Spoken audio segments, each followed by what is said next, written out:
Welcome. This is Barry Jones from Angelic Wisdom, and we're here for our weekly angel reading for June 27th through July 3rd, 2022. So before I begin, I'd just like to welcome everyone back to this weekly series, and to also welcome anyone who might be new to my channel and to this angelic community. So yeah, there are just a few things I want to make you aware of first. I must say that my heart is a little bit heavy and a little bit distracted by the events that have unfolded on Friday. And as I mentioned last week, I don't like to talk about these things because I don't want to create divisiveness amongst my followers, but this is something you just can't help.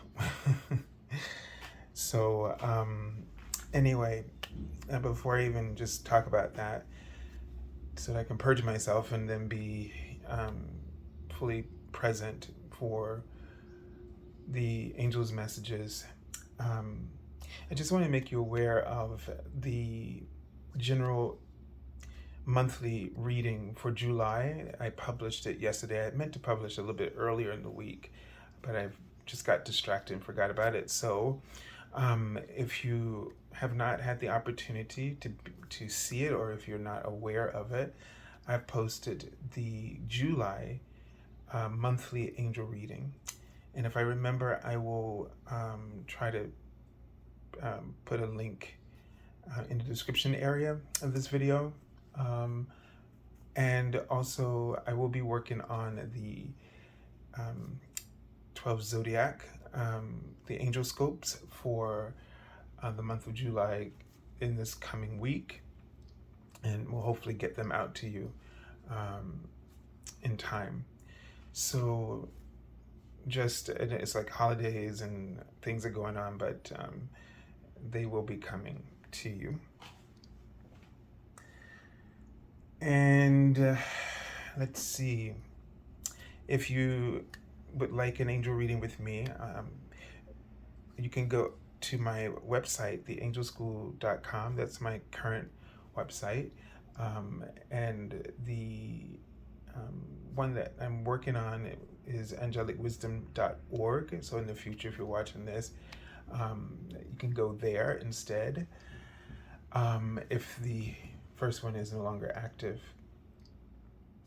So this year has been my 10th year anniversary on YouTube. I am offering my first time promotional reading offer throughout the rest of this year, so it's available to everyone. And if you haven't subscribed, or make sure that you do, select the all notification bell, leave your comments. Been really interested to just sort of hear your responses to the things that have posted here, as I feel like they're preparing us for some profound change. And when I woke up this morning, I've just been wrestling with how does one respond to all of this? And they spoke about being peacemakers. But what they mean by that, they meant it in a literal way, like you got to make the peace, right? You have to make justice, because true justice is a justice that presides over a world of peace. the laws that are created offer every soul a sense of dignity, grace, and peace. And so we have to become peacemakers. Not in the sense that when we heard that, and I don't even know if it was ever meant any other way than what we're saying right now, but when we often hear it, we think that we're being told to lay down our arms, and I guess it's about whether you try to translate that word into tools, right? Because each one of us has tools that are our divine gifts. And we can either use those tools as instruments of peace, good, prosperity, dignity, justice, or we can use those tools to create pain and suffering, despair, injustice, and indignity.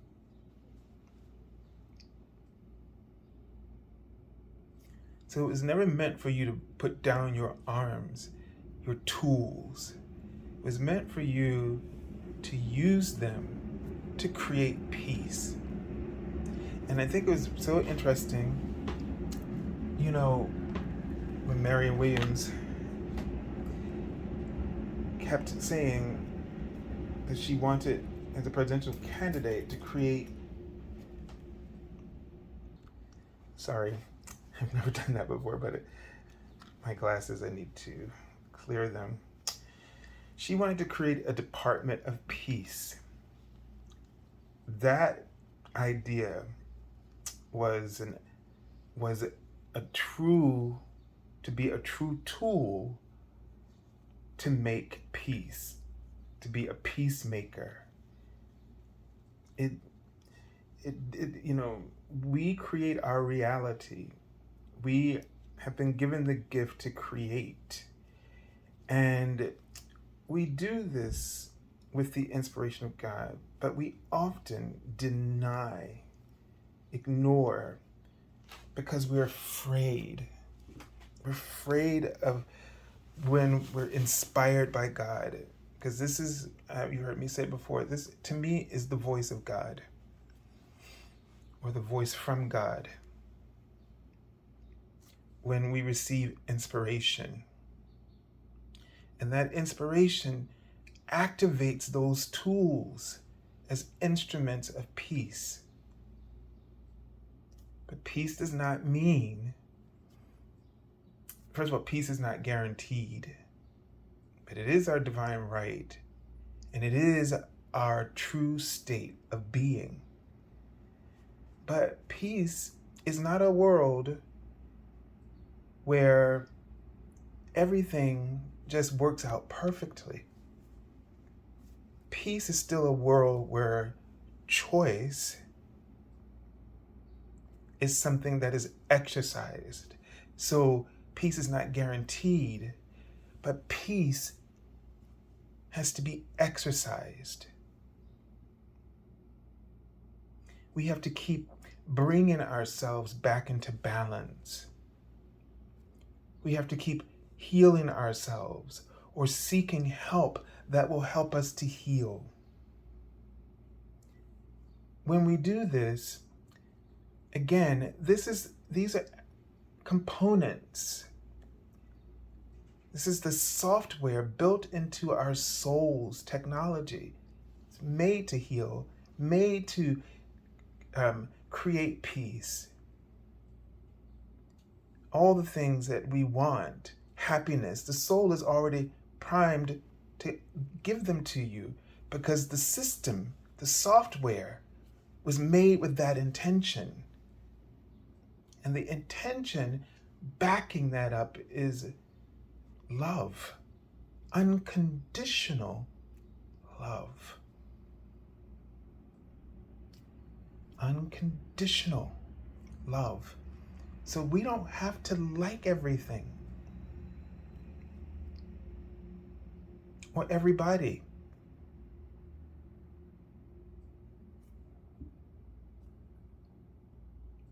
Or what they do or don't do.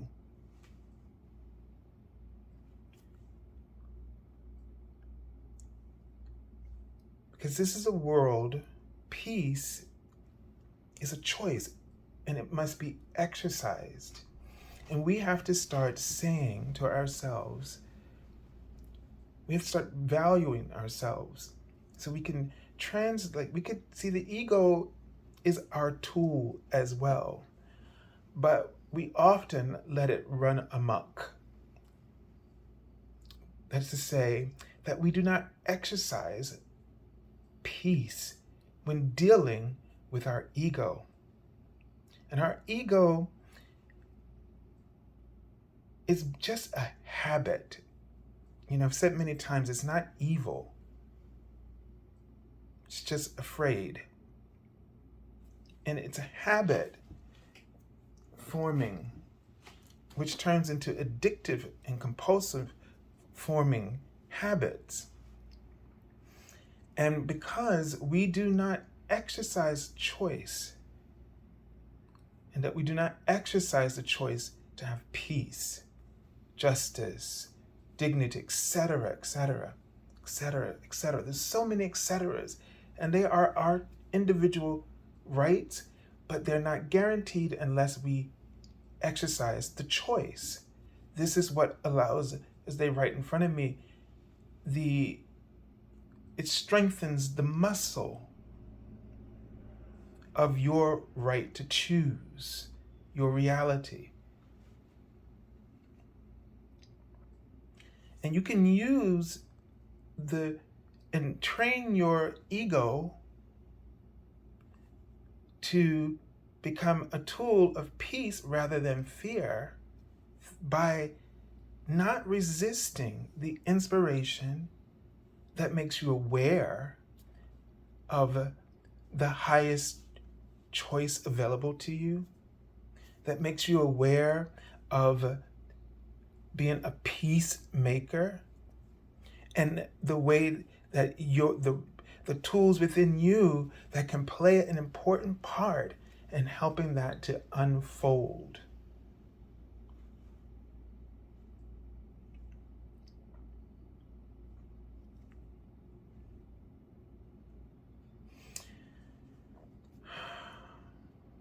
Peace is something, they write in front of me, that you express in your character, in your manner, in your activities, your essence.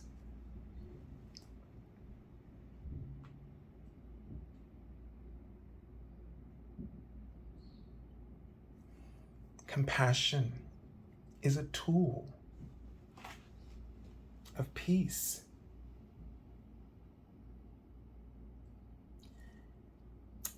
The ugliness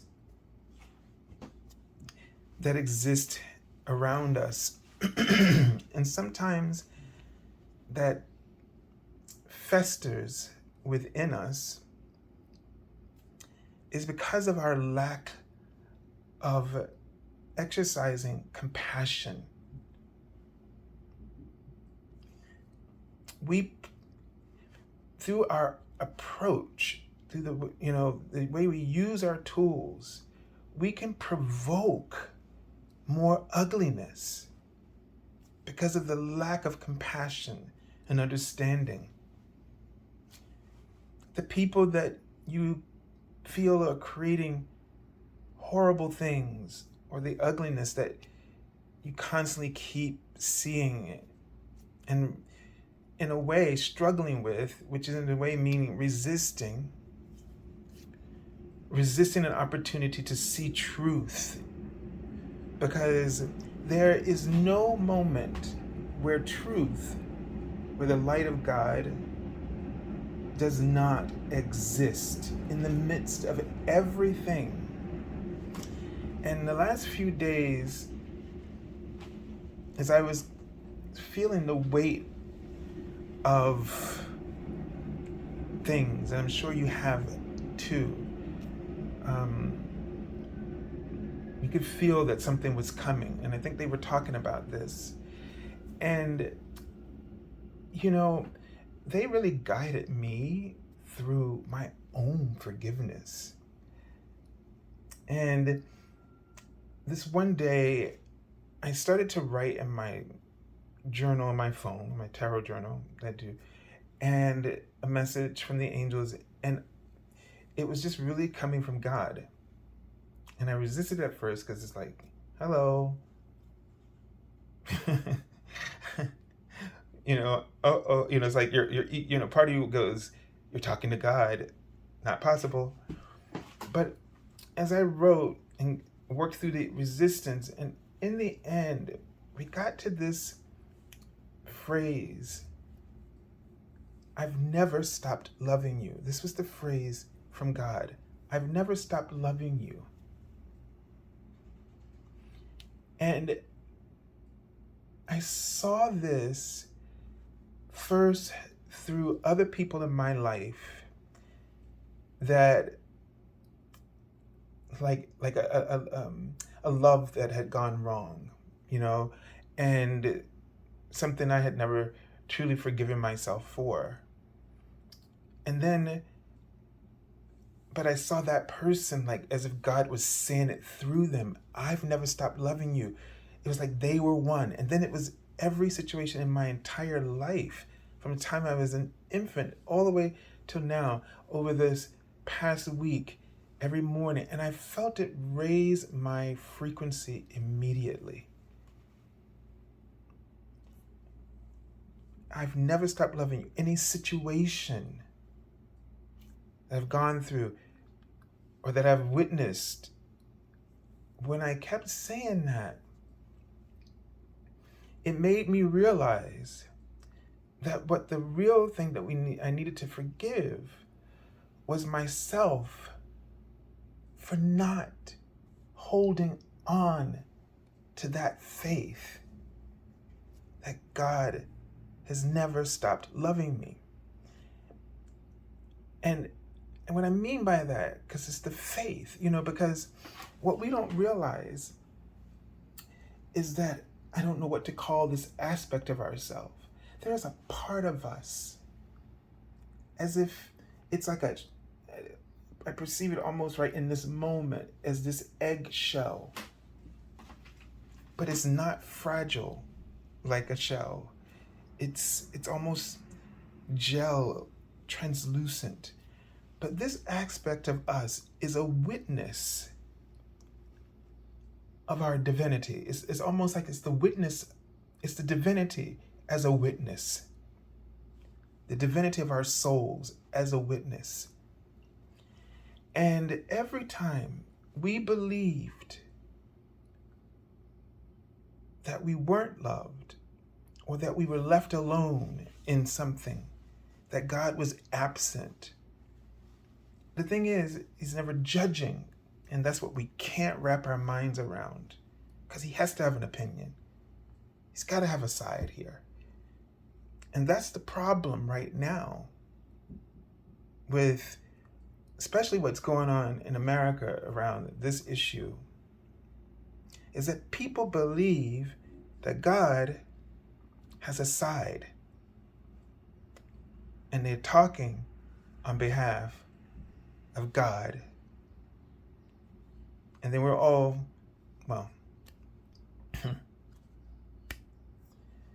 and what that does is that it causes all of us to have feelings of anxiety, because just like we don't like for anyone to disagree with us, not validate us, not like us, like my channel, like my post, like this, right? It's even become a thing now. This is one of the greatest manifestations of our fear in tech and social media, is being liked. And I remember finding out that God would not like me because those people who spoke on God's behalf and put that there in my mind, that I could never be liked or loved by God because I was gay, right? So it's well, again, but the whole point was not to go where I keep stopping myself, because that's not the point. The point is that my divinity witnessed the moment that I stopped having faith in God. And it's almost like that there's a layer underneath that feels guilty for not knowing better. And it's so deep because it's just so far removed from our awareness. But this is the reason to forgive, to restore yourself to your truth. I never stopped loving you, he said, over, and has been profoundly healing. In the situation that's unfolding, God has not stopped loving you, them, us. No one. No one. He's not going to take sides, because peace, in order to have peace, true peace, there are no sides. But that does not mean that you cannot stand up for what you believe. But you have to understand that there's a point, and I'm just going to say this, maybe it's all wrong in the way it's coming out, but there is a point to which one can have peace or freedom or anything when you have to enforce your way on someone else. That's not coming from the peace of God within you, because choice is our divine right, free will. If you are not respecting and honoring free will, you are not honoring God's peace or unconditional love. We are too opinionated, judgmental, and we want people to conform to us. And just listen to that. This right there is where peace breaks and injustice begins, because we cannot live with the idea that somebody is doing something. And I'm going to put it this way, because it's the same thing with like sex, and morality. It's like, we can't, because we believe what we've been forced to think. Well, we don't want anybody else to have fun. If I can't do it, you can't do it. And just think about how much of that is a part of the way that we live, express ourselves, especially in those early stages. Because I'm going to be honest with you. I mean, I had my ignorant early stages in life. I remember, I love my family, and my family gave me the most incredible gift of extraordinary love and empowerment. But we grew up in, I grew up in a Southern Baptist tradition. I mean, and there was a lot of judgment and everybody walking around telling everybody what's right and what's wrong kind of thing. And when I came to my undergraduate school at Eastman School of Music up north, in a very different environment, I want to say a different constellation of ideas and beliefs, right? And ways of living. And I kept clashing because I always got along with everybody. I really, for the most part, I had an instinct of, I want to say, like, as a peacemaker. I mean, what I mean by that is I could always feel people's hearts. So therefore, it would often override my own stuff, right? But you got to remember where I was, the environment I grew up in, I was indoctrinated in that environment. So I wasn't clashing, except on that one little point, which I held very tightly within myself in like this very, like restricted space of fear. Sort of like the shake, about, I knew that everybody agreed with everything else about me except that being gay. And it was just terrifying. But when I met these people, I also knew like this was where I belonged. Like when I went to art school, high school, in the afternoon after regular high school, for the first time I found my soul group. When I went to college, I just opened up because I knew I was safe, but yet I was getting pushback on my opinions.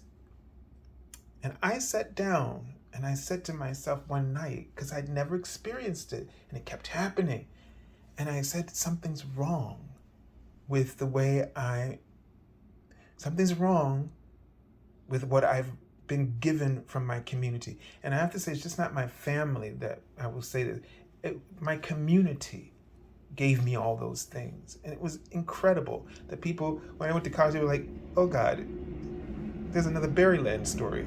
Because I really idealized them. They were everything to me, and they always will be. But I had to accept that something was wrong. Some of those ways of judging people were not going to carry over for the rest of the life that it seems that I've chosen. I've found this group of people who are really my soul group, because I could totally be myself. There was no part of myself that I had to hide any longer. And they didn't care. Even if they didn't like, they still didn't care. I mean, and that is important. So I set down one list of things I'm going to keep from what I was given and the things that had to go. And I've learned that I cannot enforce my way, my beliefs onto other people, because I'm not creating peace. And you know why? As much as I might think I'm right, you don't feel peace. You feel at odds. You feel like you're at war with the people around you on silly little opinions, which if you would not express them, or at least not expect people to have to follow you. So what's the use of expressing something because when you express something, you obviously want somebody to go your way. And I often, and I'm not lying to you about this, that, there's sometimes somebody asked me a question the other day, and before I readily offered an opinion about it, I told the person, I cannot honestly say until I process this right now, which I did in front of them. And I arrived somewhere that I did not expect that I would arrive. And you have to do that. You can't be willing to just open your mouth and say, this is it. Because when you do that, you are exercising your fear rather than peace. And what I want you to understand about peace, it is something that we have to work at. It is something that will continue to evolve, just like justice. It is something we have to continuously working towards. And we have to know just as much as we think that we're right, we have to be equally open to the possibility that we're not right. And what I mean by that is that one side or the other side, there's something you cannot be fully committed that you are right, because what we haven't acknowledged is what is called the transcendent choice. There is something higher than those base level arguments. And you need to allow for that to come through. And that comes through the voice of God, through inspiration. And that's the pinnacle of peace. That's the beacon, that higher frequency of peace, of light, of truth that we have to wait for. We have to wait for it, but we have to keep working towards it.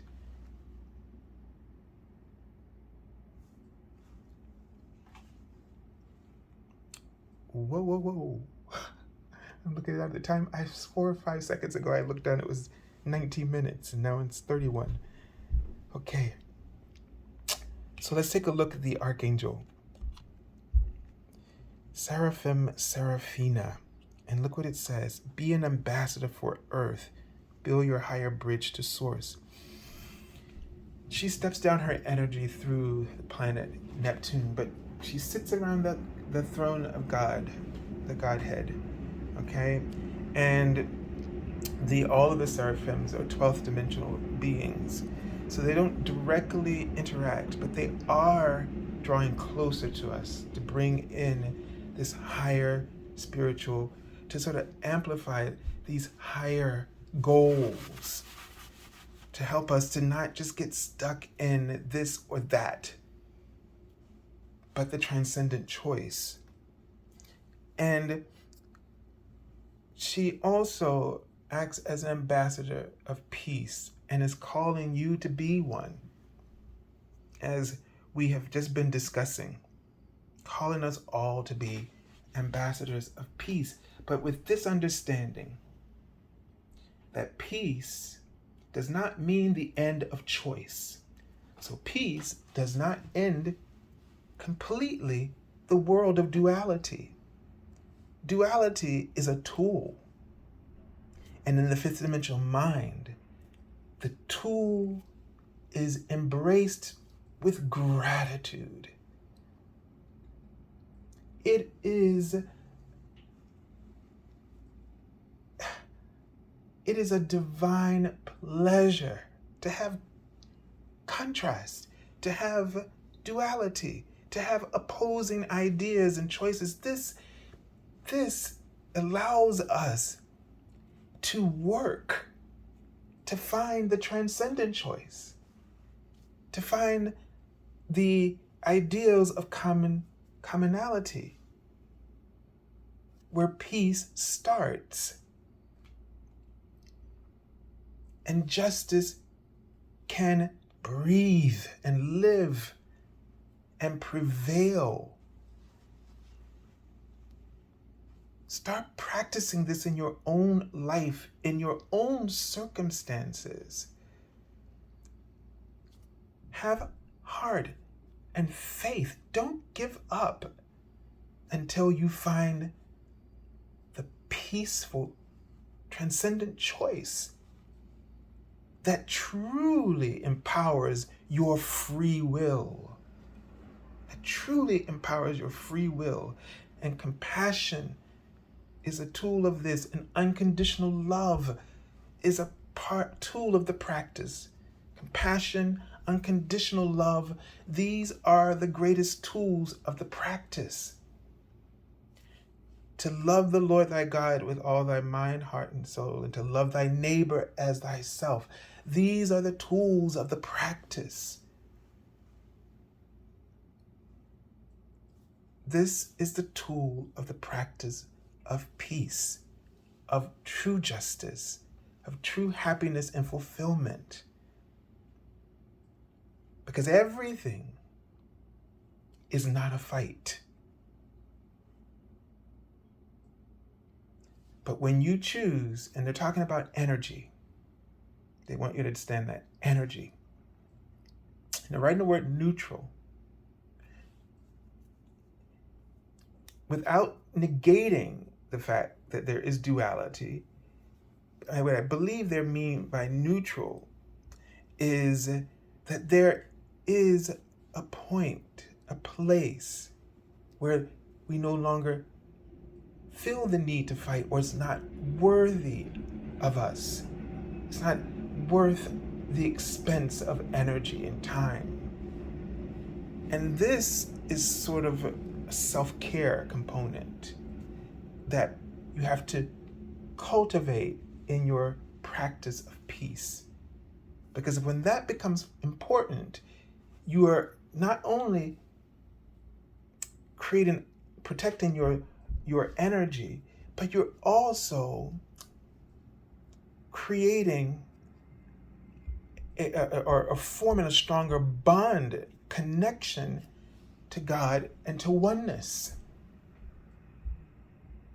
where your energy will be infinitely supplied for you to actively work as a peacemaker, an ambassador of peace, which means that there are choices and that you can find the transcendent one to exercise your free will in its highest form.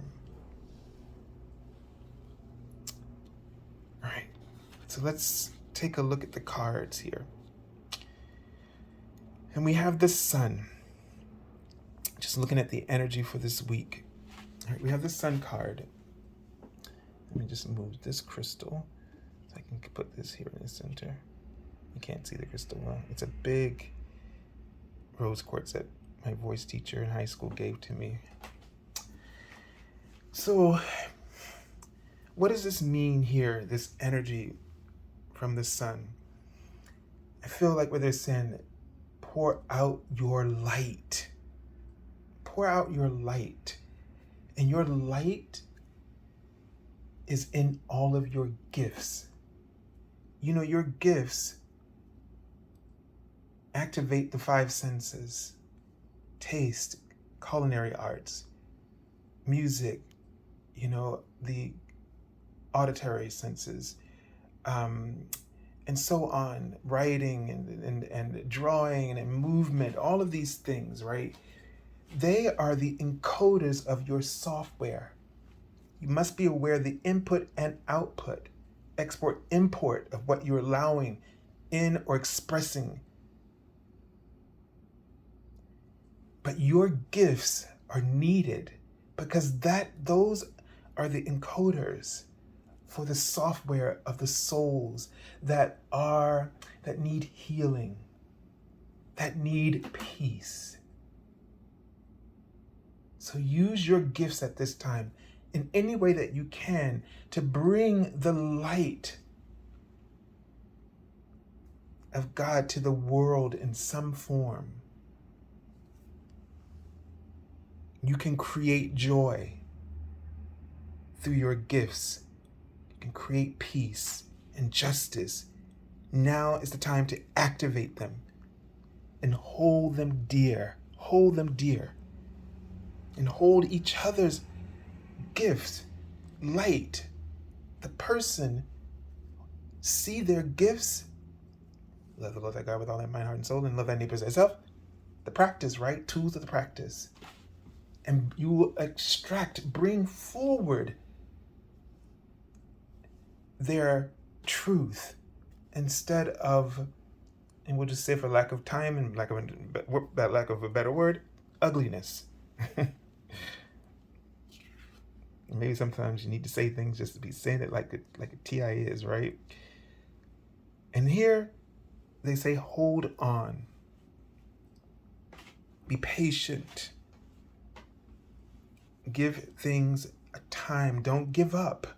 Focus on being a peacemaker, finding the transcendent choice that is suitable and fits in line with who you are and your gifts and your manner of being and expression. Do not give in to the negativity, because it will diminish your power and your purpose and your activation, because each one of us is an activator. You can see it in this sun right now. This is the time to stand up and activate your ambassadorship.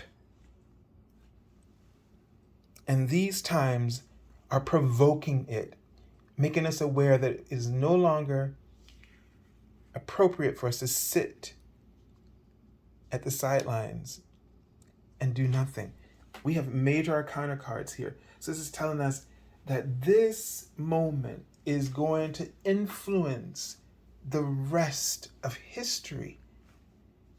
And this is a history-making opportunity for the light, for truth, for justice, for the new golden age of peace, which does not mean that there will not be situations that need to be resolved. That's not what peace is ever going to be. And I'm seeing Lord Ganesh standing in front of me with wings, angel wings, actually. Interesting. And I get this sense of moving through the obstacles. You may feel like you can't, but you will.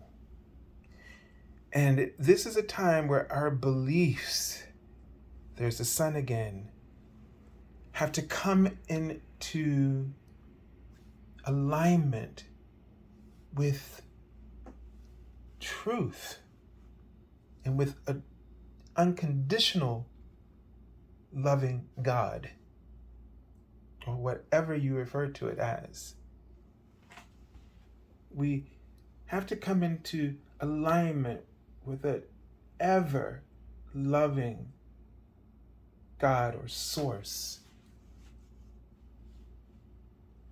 And there's messages being left for you. Signs everywhere. Read the signs. This is what the Hierophant reads, the spiritual signs. Read the spiritual signs. And, here, this is an image of Jesus. And you see the fire, the key, and the peace above, the transcendent choice, right? But you have it within yourself to unlock. Your passions are unlocking the door, unlocking the door of opportunities for the new golden age, the era of peace, where we appreciate duality. We're no longer struggling with it, but we are appreciating it as a tool to exercise free will at the highest level.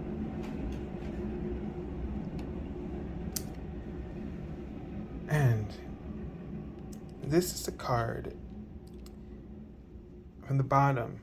It's a 9 of coins. It's a card usually about independence, right? All the hermits are aligned with this. And I get a sense that you have resources. This is about you having resources to give back to humanity at this time in a tangible way. So whatever your gifts are is now you have an abundance. And what's the use of working and gathering and honing these skills if we're not going to just sit on them and not use them? And so now is the time to put those tools to use for the greater good. We need to work together as a community of peacemakers. Now we know that does not mean peace like sit down and do nothing or stand there and let people walk over you. But it also means to not keep if you're going to be in a battle, don't play on the same battlefield. And don't use the same approach. Look for the transcendent one.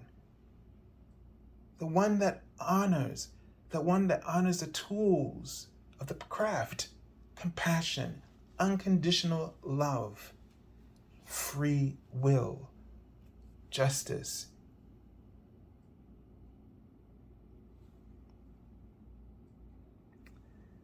I do think you understand that I don't mean sit back and do nothing, but it's how you do something and what that something is and what that higher something is.